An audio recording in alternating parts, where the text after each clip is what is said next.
My fellow Americans, a moment we have all been waiting for. It is now my great privilege and high honor to be the first person to officially introduce the 46th President of the United States, Joseph R. Biden, Jr.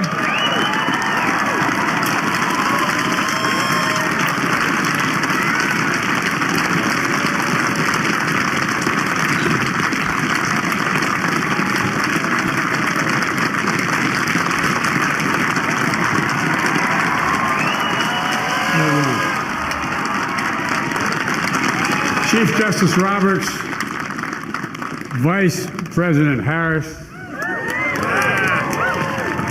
Speaker Pelosi, Leader Schumer, Leader McConnell, Vice President Pence, and my distinguished guests, my fellow Americans. This is America's day. This is democracy's day, a day of history and hope, of renewal and resolve. Through a crucible for the ages, America has been tested anew, and America has risen to the challenge. Today, we celebrate the triumph not of a candidate, but of a cause, the cause of democracy. The people, the will of the people has been heard, and the will of the people has been heeded. We've learned again that democracy is precious. Democracy is fragile. And at this hour, my friends, democracy has prevailed. So now, on this hallowed ground where just a few days ago, violence sought to shake the Capitol's very foundation, we come together as one nation, under God, indivisible, to carry out the peaceful transfer of power as we have for more than 2 centuries. As we look ahead in our uniquely American way, restless, bold, optimistic, and set our sights on the nation we know we can be and we must be. I thank my predecessors of both parties for their presence here today. I thank them from the bottom of my heart. And I know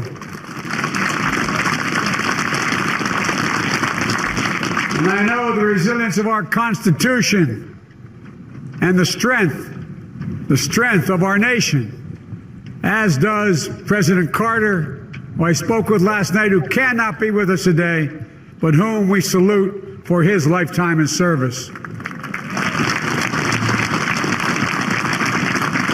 I've just taken the sacred oath each of those patriots have taken, the oath first sworn by George Washington.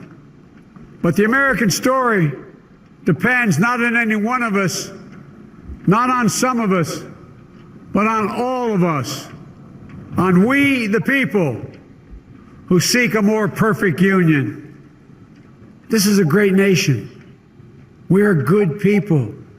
And over the centuries, through storm and strife, in peace and in war, we've come so far. But we still have far to go. We'll press forward with speed and urgency, for we have much to do in this winter of peril and significant possibilities. Much to repair, much to restore, much to heal, much to build, and much to gain. Few people in our nation's history have been more challenged or found a time more challenging or difficult than the time we're in now. Once-in-a-century virus that silently stalks the country has taken as many lives in 1 year as America lost in all of World War II. Millions of jobs have been lost. Hundreds of thousands of businesses closed. A cry for racial justice, some 400 years in the making, moves us. The dream of justice for all will be deferred no longer.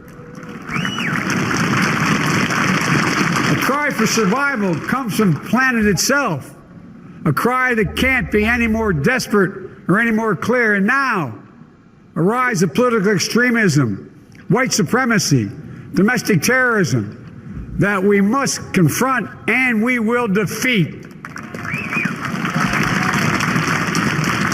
To overcome these challenges, to restore the soul and secure the future of America, requires so much more than words. It requires the most elusive of all things in a democracy: unity. Unity. In another January, on New Year's Day in 1863, Abraham Lincoln signed the Emancipation Proclamation. When he put pen to paper, the president said, and I quote, "If my name ever goes down into history, it'll be for this act, and my whole soul is in it." My whole soul is in it. Today, on this January day, my whole soul is in this, bringing America together, uniting our people, uniting our nation. And I ask every American to join me in this cause.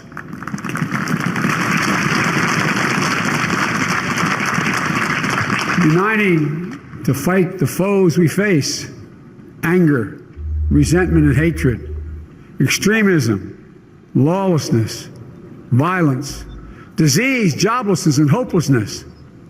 With unity, we can do great things, important things. We can right wrongs. We can put people to work in good jobs. We can teach our children in safe schools. We can overcome the deadly virus. We can reward work and rebuild the middle class and make health care secure for all. We can deliver racial justice, and we can make America once again the leading force for good in the world. I know speaking of unity can sound to some like a foolish fantasy these days. I know the forces that divide us are deep and they are real. But I also know they are not new.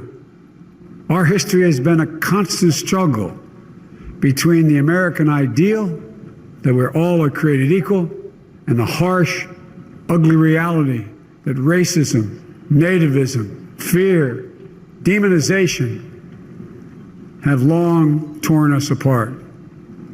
The battle is perennial, and victory is never assured.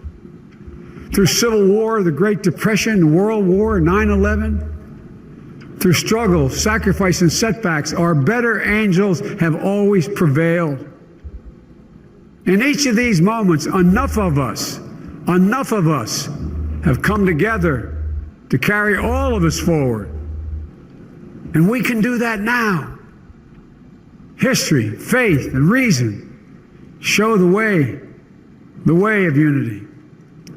We can see each other not as adversaries, but as neighbors. We can treat each other with dignity and respect. We can join forces, stop the shouting, and lower the temperature. For without unity, there is no peace, only bitterness and fury. No progress, only exhausting outrage. No nation, only a state of chaos. This is our historic moment of crisis and challenge. And unity is the path forward. And we must meet this moment as the United States of America. If we do that, I guarantee you we will not fail. We have never, ever, ever, ever failed in America when we've acted together. And so today, at this time, in this place, let's start afresh, all of us. Let's begin to listen to one another again, hear one another, see one another, show respect to one another. Politics doesn't have to be a raging fire, destroying everything in its path. Every disagreement doesn't have to be a cause for total war. And we must reject the culture in which facts themselves are manipulated and even manufactured.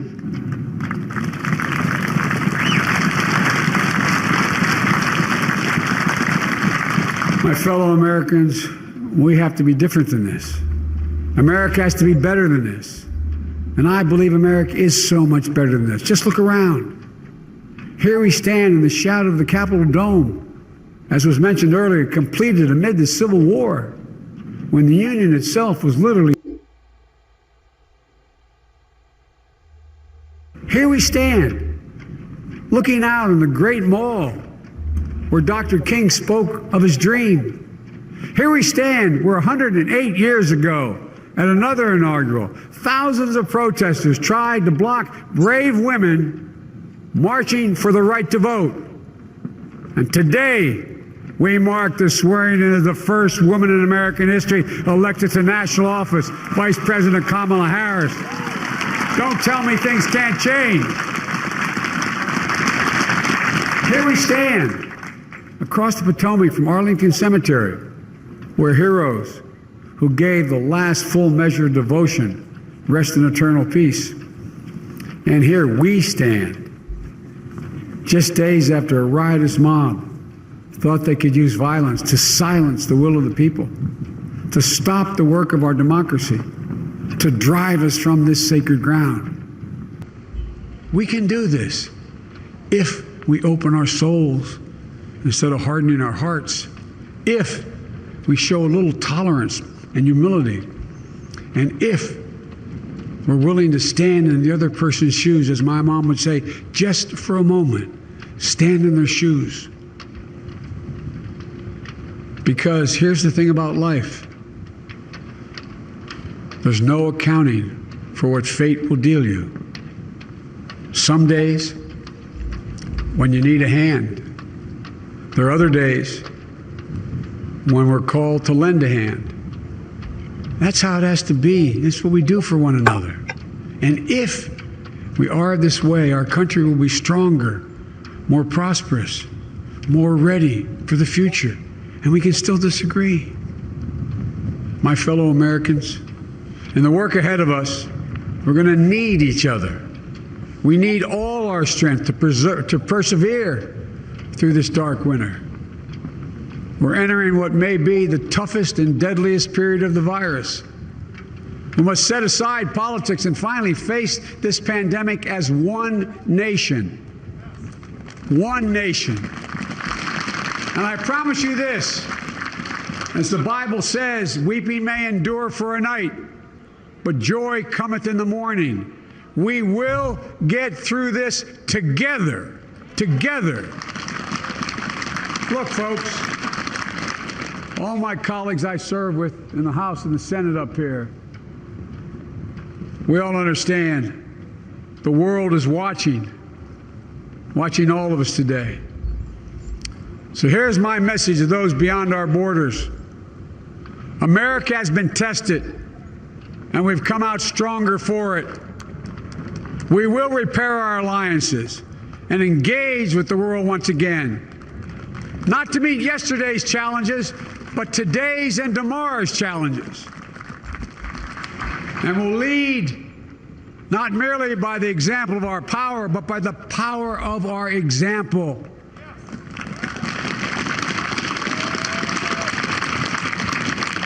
We'll be a strong and trusted partner for peace, progress, and security. Look, you all know we've been through so much in this nation. And my first act as president, I'd like to ask you to join me in a moment of silent prayer. Remember all those who we lost in this past year to the pandemic. Those 400,000 fellow Americans, moms, dads, husbands, wives, sons, daughters, friends, neighbors, and co-workers. We'll honor them by becoming the people and the nation we know we can and should be. So I ask you, let's say a silent prayer for those who've lost their lives and those left behind, and for our country.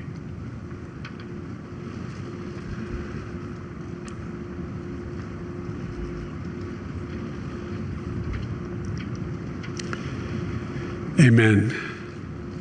Folks, this is a time of testing. We face an attack on our democracy and on truth, a raging virus, growing inequity, the sting of systemic racism, a climate in crisis, America's role in the world, Any one of these would be enough to challenge us in profound ways. But the fact is, we face them all at once, presenting this nation with one of the gravest responsibilities we've had. Now we're going to be tested. Are we going to step up, all of us? It's time for boldness, for there's so much to do. And this is certain. I promise you, we will be judged, you and I, by how we resolve these cascading crises of our era. We will rise to the occasion is the question. Will we master this rare and difficult hour? Will we meet our obligations and pass along a new and better world to our children? I believe we must. I'm sure you do as well. I believe we will. And when we do, we'll write the next great chapter in the history of the United States of America, the American story. A story that might sound something like a song that means a lot to me.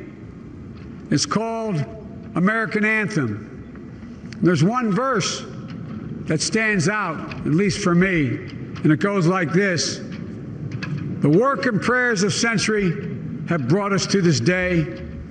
What shall be our legacy? What will our children say? Let me know in my heart when my days are through. America, America, I gave my best to you. Let's us add our own work and prayers to the unfolding story of our great nation. If we do this, then when our days are through, our children and our children's children will say of us, they gave their best, they did their duty, they healed a broken land. My fellow Americans, I close the day where I began, with the sacred oath. Before God and all of you, I give you my word. I will always level with you. I will defend the Constitution. I'll defend our democracy. I'll defend America. And I'll give all of you, keep everything I do in your service, thinking not of power, but of possibilities, not of personal interest, but the public good. And together we shall write an American story of hope, not fear, of unity, not division, of light, not darkness, a story of decency and dignity, love and healing, greatness and goodness. May this be the story that guides us, the story that inspires us, and the story that tells ages yet to come that we answered the call of history. We met the moment. Democracy and hope, truth and justice did not die on our watch but thrived.